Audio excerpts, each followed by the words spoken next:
उत्तरार्ध के विद्यार्थियों, नमस्कार। हम भाषा विज्ञान के अंतर्गत अर्थ विज्ञान पढ़ रहे थे। इससे पहले के ई व्याख्यान में आपको अर्थ परिवर्तन की दिशाओं के बारे में बताया गया था। आशा करती हूँ आप इस ई व्याख्यान से अवश्य लाभान्वित हुए होंगे। अब आज हम अर्थ परिवर्तन के कारणों पर विचार करेंगे। अर्थ परिवर्तन किस प्रकार से होता है शब्दों का भाषा में, उसके क्या कारक तत्व होते हैं, उस पर आज आपको विस्तार से बताया जाएगा।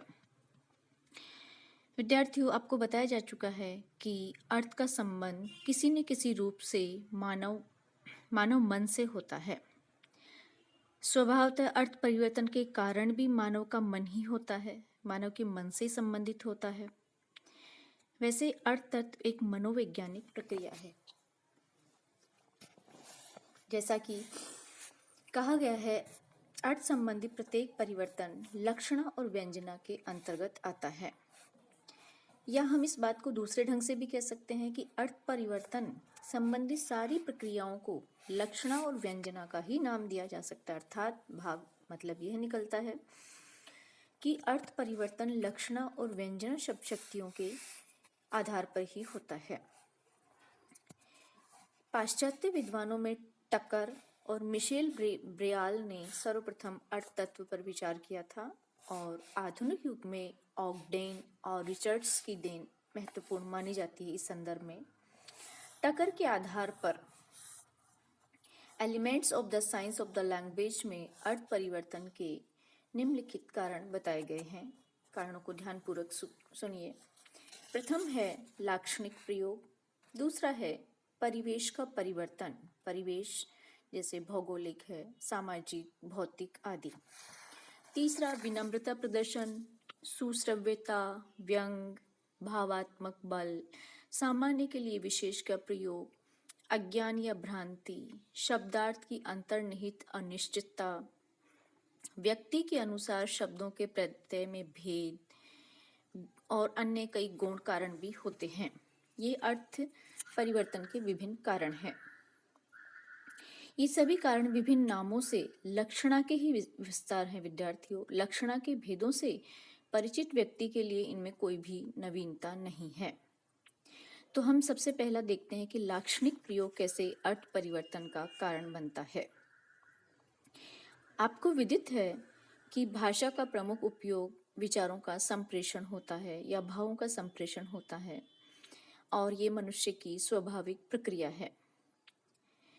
जब मनुष्य या कोई भी व्यक्ति बोलता है तो उसकी इच्छा रहती है कि उसकी अभिव्यंजना सुंदर हो, सुस्पष्ट हो और प्रभावशाली हो। तो जिस प्रकार मनुष्य अपने शरीर या जीवन के अन्य उपकरणों को सुंदर के रूप में प्रस्तुत करना चाहता है, उसी प्रकार भाषा को भी या अपनी अभिव्यंजना शक्ति को भी करना चाहता है। जो अपनी अनुभूतियां हैं उनको शब्दों में बांध देना तो असंभव होता है, लेकिन अनुभूति और अभिव्यंजना का जो नैसर्गिक असामान्यधिकरण होता है उसको दूर करने के लिए, या कहें कि भाषा की अभिव्यंजनात्मक त्रुटि को दूर करने के लिए अनेक साधन काम में लाए जाते हैं। तो उनमें से लाक्षणिक प्रयोग भी एक होता है। अर्थात जो लाक्षणिक प्रयोग होता है भाषा का अभिधा के स्थान पर, वो भाषा की अभिव्यंजना शक्ति का एक सर्वप्रमुख प्रभावशाली साधन है। तो जो लाक्षणिक और औपचारिक प्रयोग होते हैं उनमें कभी कभी उनको अलंकारिक भी कहा जाता है। अनंत उदाहरण भाषा में इस तरह के मिल जाते हैं, जैसे मनुष्यों के अंगों के सादृश्य के आधार पर अनेक निर्जीव वस्तुओं के लिए भी अंगवानी शब्दों का प्रयोग किया जाता है, जैसे आलू या नारियल की आंख, सारंगी के कान, आरे के दांत, घड़े का मुंह, सुराही की गर्दन, बर्तन या नाव का पेट, पेड़ का धड़, अखबार की पीठ, छंद के चरण या पाद। इसी तरह मधुर संगीत, मीठी बात, कटु अनुभव, सरस कहानी, ये सजीव अभिव्यंजना, इन सब प्रयोगों में लाक्षणिकता है और जिसका आधार सादृश्य या उपचारी अर्थात सादृश्य के कारण ही इनमें ऐसा प्रयोग किया गया है। अब इस प्रकार के शब्दों के हम इतने अभ्यस्त हो गए हैं कि हमें ये अनुभव ही नहीं होता कि हम इस तरह के शब्दों का प्रयोग कर रहे हैं। जिसका सामान्यतः प्रयोग होना ही नहीं चाहिए। उदाहरणार्थ, मधुर आस्वाद्य वस्तु हुआ करती है, अर्थात जो खाने योग्य होती है उसको मधुर होता है। संगीत का मधुरता से कोई संबंध नहीं है, क्योंकि वह खाने की वस्तु नहीं है, लेकिन फिर भी संगीत के लिए हम कह देते हैं मधुर संगीत है, जबकि संगीत कर्णप्रिय हो सकता है। इसी प्रकार मिठास और कटुता की बात भी आरोपित है। सजीव या निर्जीव तो प्राणी हुआ करते हैं, लेकिन हम इन विशेषणों का प्रयोग अपनी भाषा या व्यंजना के लिए करते हैं जिनमें जीवन नाम की कोई वस्तु ही नहीं होती है। हम सजीव, सजीव, निर्जीव, भाषा, नीरस, काव्य आदि कह देते हैं। कहानी से कोई तरल द्रव्य टपकता नहीं है, लेकिन फिर भी हम उसको सरस कह देते हैं। तो ये बड़ी विचित्र सी बात है, और ये भाषा, ये लाक्षणिक तत्व ही है, या लाक्षणिकता ही है, या उपचार वक्रता है। न काव्य में तरल द्रव्य होना चाहिए जिसके रहने के कारण हम उसे नीरस कह सकते हैं। किसी के कोमल हृदय को देखकर हम कह देते हैं इसका दिल तो मोम है, या कठोर होने के कारण हम कह देते हैं दिल तो पत्थर का है। तो इस तरह से ये लाक्षणिक प्रयोग होते हैं। हमारे जो विद्वान हैं, सांप जैसे अनेक और भी उदाहरण होते हैं इसके। बहादुर व्यक्ति को शेर कह दिया जाता है, भीरू को गीदड़, खुशामदी करने वाले को कुत्ता कह दिया जाता है। शेक्सपियर के जानकार तो इस देश में कम हैं। ऐसे आदि आदि वाक्य हिंदी में जिन व्यक्तियों ने रचनाओं को बोध कराया जाता है वो लाक्षणिक प्रयोग के ही उदाहरण होते हैं। विद्वान को बृहस्पति कह दिया जाता है, सुंदर को चंद्रमा कह दिया जाता है। ये प्रभावोत्पादक बनाने के लिए अपनी अभिव्यंजना को प्रभावशाली, सुंदर और मार्मिक बनाने के लिए ऐसा प्रयोग किया जाता है। तो ये है लाक्षणिक प्रयोग। अर्थ तत्व का एक कारक है। दूसरा है भौगोलिक परिवेश का परिवर्तन। भौगोलिक परिवर्तन, सामाजिक, सांस्कृतिक परिवर्तन कई तरह के होते हैं। तो इनमें सबसे पहले भौगोलिक परिवर्तन कैसे अर्थ तत्व का कारक बनता है, आप ये सुनिए। वेदों में उस्त्र शब्द का प्रयोग भैंसे के लिए होता था, जानकर आश्चर्य होगा, किंतु बाद में उसका प्रयोग ऊंट के लिए होने लगा। इससे ये निष्कर्ष निकलता है कि आरंभ में आर्य जहाँ रहते थे वहाँ ऊंट होते ही नहीं थे, और बाद में शीत भूभाग के कारण से वो गर्म भूभागों की तरफ आर्य आए और उनको वहाँ एक नया उपयोगी जंतु मिला, तो उन्होंने अपना पूर्व परिचित शब्द उष्ट्र जो भैंसों के लिए उपयोग में करते थे उसी का वो प्रयोग करने लगे। तो तात्पर्य यह है कि ऊंट के अर्थ में जो भैंसावाची उष्ट्र शब्द का प्रयोग भौगोलिक कारणों से होने लगा है। कॉर्न शब्द का प्रयोग अंग्रेजी में गेहूं, स्कॉच के लिए बाजरा और अमेरिकी के लिए मक्का है। शब्द एक ही है, पर भौगोलिक स्थान भेद से इनके 3 अर्थ प्रचलित हो गए हैं। एक दिलचस्प कहानी यह भी है विद्यार्थियों कि विगत युद्ध के समय ब्रिटिश सरकार के अनुरोध पर एक सरकारी अभिकरण ने यूरोप में अकाल का सामना करने के लिए अमेरिका से कॉर्न मंगाया। जहाजों में पहुंचने पर पाया गया कि गेहूं के बदले उसमें मक्का भरा हुआ है। बात साफ थी कि ब्रिटिश अभिकरण ने कॉर्न का उपयोग गेहूं के लिए किया था, और अमेरिकी जो एजेंसी थी उसका प्रयोग वहां, उसके प्रयोग के आधार पर उसने उसको मक्का ही लगा लिया, और इस तरह से गेहूं के लिए भी वहां कॉर्न होने लगा, कॉर्न का प्रयोग होने लगा।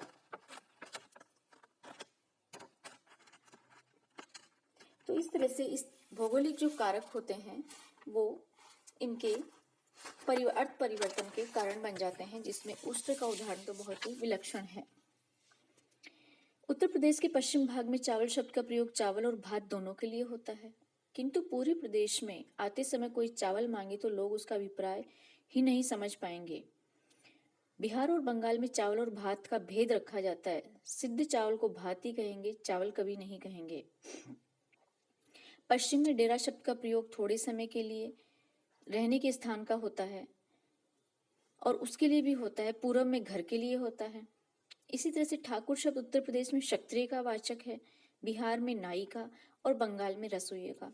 तो ये भौगोलिक कारकों के कारण एक ही जो शब्द है वो मतलब अलग अलग अर्थ देता है एक क्षेत्र विशेष में। जो दूसरा कारण है वो है सामाजिक परिवेश। समाज भेद से एक ही शब्द के अर्थ में भेद आ जाता है।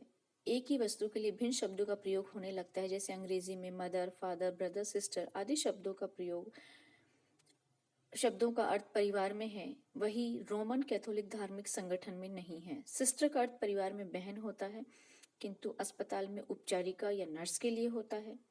भाई शब्द का प्रयोग भी अनेक अर्थों में होता है। सहोदर, भ्राता, साला, बहनोई, साथी, अजनबी, पुत्र, दुकानदार, नौकर आदि।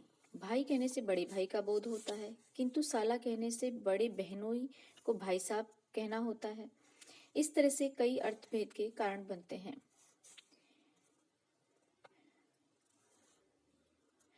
बहनजी शब्द का जो अर्थ है बहन का वाचक न होकर किसी भी महिला का वाचक हो गया है। वृद्ध महिला को माँ और वृद्ध पुरुष को बाबूजी कहना सामाजिक शिष्टाचार का अंग हो गया है। ऐसे ही माँ शब्द का प्रयोग माता के अतिरिक्त सास के लिए भी होता है, बाबूजी के लिए भी, ससुर आदि के लिए भी होता है। तो ये सामाजिक परिवेश के कारण इनमें परिवर्तन होता है। फिर दूसरा भौतिक परिवेश भी एक इसका कारण होता है। जैसे जैसे भौतिक साधनों में परिवर्तन होता है, वैसे वैसे वस्तुओं के नाम में भी परिवर्तन होता जाता है। जैसे विद्यार्थियों, पानी पीने का कोई बर्तन हमारे यहाँ रहा होगा, किंतु आज उसका कोई नाम नहीं जानता। सभी कोई गिलास में पानी पीते हैं। गिलास शब्द अंग्रेजी की देन है। साथ ही शब्द का अर्थ विस्तार भी हो गया। गिलास केवल कांच से बने जल पात्र को ही नहीं कहेंगे, कांसा, चांदी, पीतल, शीशा, स्टेनलेस, प्लास्टिक द्रव्य किसी का भी गिलास हो सकता है। ऐसे ही दर्पण के लिए आज शीशा शब्द का प्रयोग होने लगा, किंतु आज शीशे अर्थात कांच का ही दर्पण बनता है। पहले धातु का भी बना करता था। तो शीशा शब्द का भी अर्थ विस्तार हो गया है। शीशा शब्द धातु विशेष का नाम है, किंतु आज उसका प्रयोग कांच के लिए होता है। अब अर्थ परिवर्तन का तीसरा कारण है लाक्षणिक और भौगोलिक परिवर्तन के अतिरिक्त है विनम्रता प्रदर्शन। विनम्रता सामाजिक शिष्टाचार का एक अभिन्न अंग है। विद्यार्थियों, आप सभी जानते हैं, भाषा से किसी भी व्यक्ति की शिक्षा, संस्कृति और उसकी अभिजात्यता का, उसके संस्कारों का पता लगता है। फारसी तहजीब में 4 बातों पर विशेष ध्यान दिया जाता था: रफ्तार, चलना; गुफ्तार, बोलना; निशस्त, बैठना; बर्खास्त, उठना। और अभिजात वर्ग में इन चारों की सम्यक शिक्षा दी जाती थी। वस्तुतः अभिजात्य के सूचक जो कई तत्व हैं, उनमें भाषा का महत्वपूर्ण स्थान होता है और किसी भी भाषा को सुनकर ये जाना जा सकता है कि वह किस तबके का व्यक्ति है। अर्थात जैसे ही व्यक्ति बोलता है, उसका स्तर, उसके संस्कार पता चल जाते हैं। सामाजिक दृष्टि से विनम्रता दिखाना शिष्टाचार का एक महत्वपूर्ण अंग है और चेष्टा के अतिरिक्त भाषा से ही उसकी अभिव्यक्ति होती है। भगवान से लेकर मनुष्य तक के साथ इस शिष्टाचार का पालन होता है। भगवान को कोई करुणा निधान, दया सागर, भक्त वत्सल, शरणागत रक्षक आदि संबोधनों से पुकारता है तो उसमें वहां भगवान की शक्तिमत्ता दिखाना अभिष्ट रहता है, वहां अपनी विनम्रता भी दिखाता है। विनम्रता के कारण भक्त कवियों ने अनेक तरह अपनी हीनता अनेक प्रकार से व्यंजित की है। जैसे मौसम कौन कुटिल खलकामी जैसी उक्तियां अनेक भक्ति काव्य में यत्र तत्र बिखरी हुई हैं। जैसे राजा को अन्नदाता कहा जाता है, पृथ्वीनाथ, धर्मावतार, जहांपना आदि शब्दों के लिए कहा जाता है।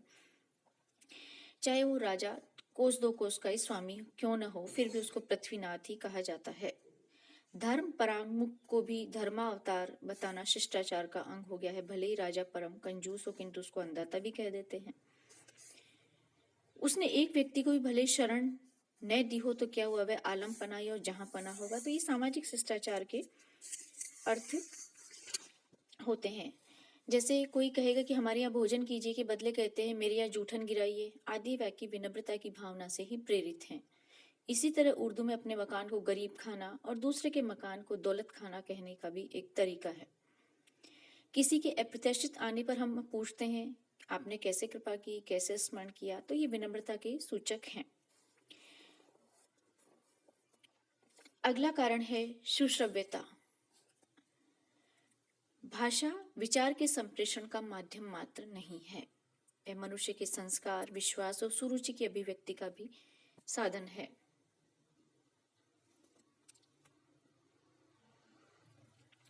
सभ्यता के विकास के साथ मनुष्य में इन वस्तुओं का भी विकास हुआ है, जिसकी अभिव्यक्ति जीवन के समग्र दृष्टिकोण, देश काल के अनुसार होती रहती है। अंग्रेजी में यूफेमिज्म और यूफेमिनिस्टिक लैंग्वेज शब्द का प्रयोग होता है। यूफेमिज्म ग्रीक के 2 शब्दों से बना हुआ है, एऊ अर्थात अच्छा और फेमोस अर्थात ध्वनि, अच्छी ध्वनि। तात्पर्य यह है कि वह शब्द जो सुनने में अच्छा हो, अच्छा लगे। अब यूफेमिज्म का जो व्युत्पत्ति मूलक अर्थ की व्यंजना के लिए सुश्रव्यता शब्द ठीक ठाक ढंग से खोज के निकाला गया है। इस कोटि में वे शब्द आते हैं विद्यार्थी जो सुनने में उद्वेजक न हो बल्कि अच्छे लगे। काव्य शास्त्र में दोषों का एक प्रसंग आता है जिसे अश्लीलता भी कहते हैं। विरड़ा, जुगुत्सा, अमंगल आदि ऐसी चीजें होती हैं, वो सुश्रव्यता के अंतर्गत नहीं आती है। दूसरा, अंधविश्वास आदि भी ऐसे ही कारक होते हैं कि जहाँ अंधविश्वास के कारण भी भाषा में कुछ ऐसे प्रयोगों को रखना पड़ता है जो सुश्रव्यता की कोटि में आते हैं। जैसे चेचक को चेचक न कहकर कि शीतला देवी या माता कहकर इस धारणा का परिणाम है कि ऐसा कहने से बीमारी क्रुद्ध नहीं होगी। सामान्य धारणा है कि प्रातः काल कंजूस का नाम लेने से दिन भर भोजन नहीं मिलेगा, इसलिए लोग कंजूस का नाम लेने से परहेज करते हैं। हालांकि कंजूसी का निर्णय करना बड़ा कठिन है कि कौन कंजूस है और कौन दानी है। तो इस तरह की ये भावना होती है। जुगुत्सा है जो विड़ा या लज्जाजनक व्यंजक शब्दों की तरह जुगुत्सा व्यंजक शब्द भी सुरुचि के विरुद्ध होते हैं। जुगुत्सा का जो व्युत्पत्ति लब्य अर्थ होता है छिपाने की इच्छा, किंतु इसका प्रयोग घृणा के लिए होता है और घृणास्पद वस्तुएं देखने सुनने में अच्छी नहीं लगती, इसलिए समाज में वर्जित मानी जाती है, जिनकी मनाही होती है। जैसे उसके शरीर पर मक्खियां भिनभिना रही थी, वह पीप से लथपथ पड़ा था।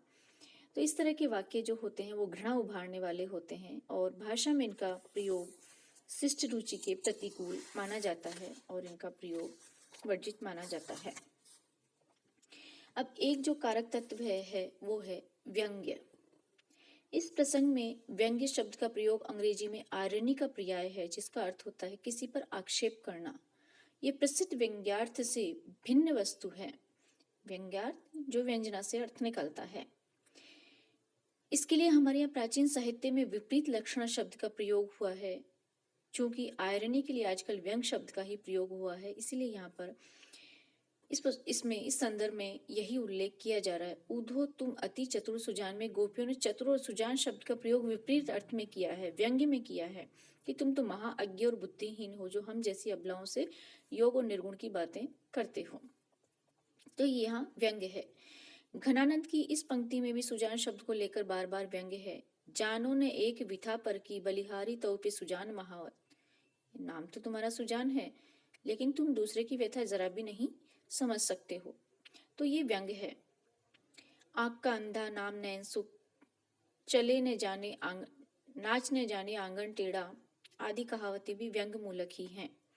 नाटे कद के आदमी को देखकर कहना एक बित्ते का आदमी, किसी की बुद्धिहीनता पर तुम तो साक्षात बृहस्पति हो, आदि बातें व्यंग करने के उद्देश्य से ही बोले जाते हैं।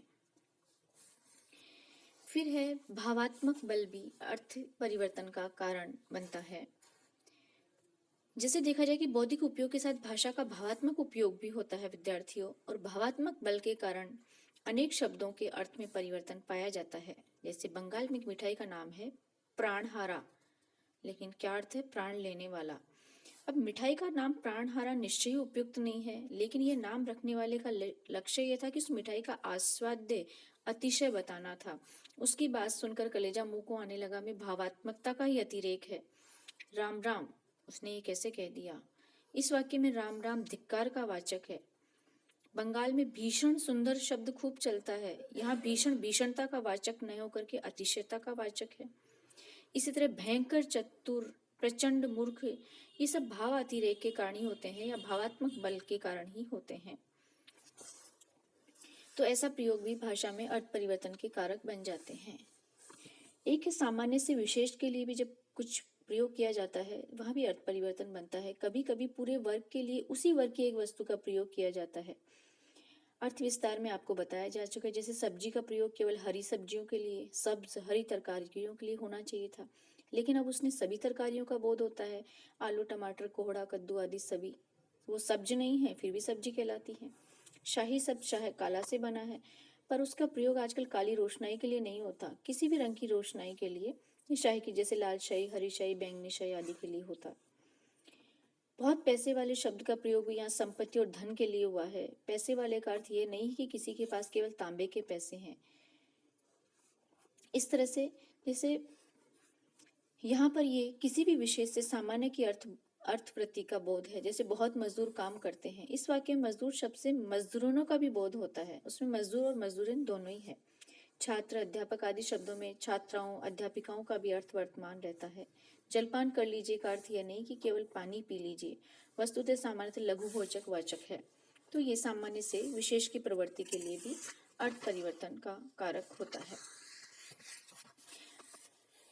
अज्ञान और भ्रांति के कारण भी अर्थ परिवर्तन होता है।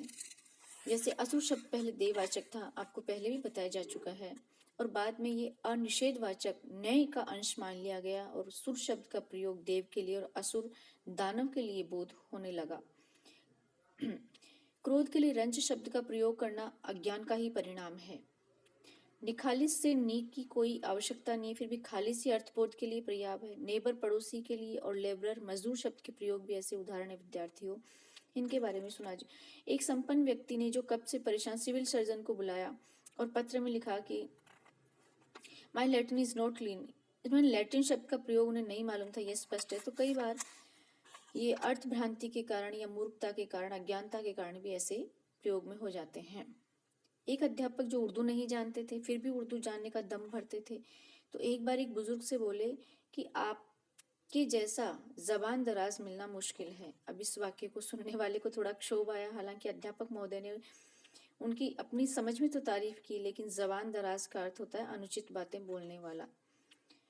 तो इस तरह से अज्ञानता के कारण भी अर्थ परिवर्तन कभी कभी हो जाते हैं। साहचर्य के कारण गौण अर्थों की प्रमुखता भी एक अर्थ परिवर्तन का कारण बनता है। जैसे विदेश से पहले तंबाकू इस देश में आया तो सूरत बंदरगाह पर उतरा और वहीं से सारे देश में इसका प्रसार हुआ। सूरत के साहचर्य के कारण तंबाकू का नाम सूरती पड़ गया। कश्मीर से केसर की उत्पत्ति होने के कारण केसर का नाम संस्कृत के कश्मीर में केसर की उत्पत्ति होने के कारण केसर का नाम संस्कृत में काश्मीर भी है। और कंबोज में उड़द का संबंध होने के कारण उड़द का नाम कंबोजी भी पड़ गया। गुड़ को चीनी और नमक को सेंधव साहचर्य के आधार पर ही कहते हैं, क्योंकि इनका नाम संबंध चीन और सिंधु से रहा है। फ्रांसीसी में ब्रांडी को कोन्याक कहते हैं, क्योंकि कोन्याक नामक स्थान पर वह बनाई जाती थी। छोटे जहाज को स्टीम वाष्प के साहचर्य के कारण ही कहा जाता है। तो ये अर्थ परिवर्तन के कारण बन जाते हैं, जिनमें साहचर्य के कारण गौण अर्थ की प्रमुखता हो जाती है। और ये बड़ा रोचक भी जानने में बड़ा रोचक सा भी प्रतीत होता है। एक ही शब्द का विभिन्न रूपों का विभिन्न अर्थों में प्रयोग भी हो जाता है। जैसे कई बार देखा जाता है किसी शब्द के तत्सम और तत्सम रूपों में अर्थ की दृष्टि से भेद हो जाता है। जैसे खाद्य, खाद, भद्र, भद्दा, श्रेष्ठ, सेठ, क्षीर, खीर, स्तन, थन, वधु, बहु आदि शब्दों से ऐसा स्पष्ट है। एक ही शब्द के अनेक तत्सम रूपों में भी अर्थभेद की प्रवृत्ति पाई जाती है। उदाहरणार्थ पत्र से पत्ता, पत्ती, पाती, पत्तर, पत्तल अनेक शब्द विकसित हुए हैं, किंतु इनके अर्थों में भेद है। पत्र शब्द के दो अर्थ है, पत्ता और चिट्ठी। उपयुक्त तद्भव रूपों में चिट्ठी का अर्थ केवल पाती शब्द से ही निकलता है। तो विद्यार्थियों, अर्थ परिवर्तन के अनेक व्याकरणिक कारण भी होते हैं, जैसे उपसर्ग, प्रत्यय, लिंग आदि की हम पहले भी बता चुके थे। जैसे काला, काली, दुर्गा के अर्थ में अंतर लिंग के कारण ही हुआ है। व्याकरणिक कारणों से भी अर्थ परिवर्तन की दृष्टि से समास का भी बहुत बड़ा महत्व होता है।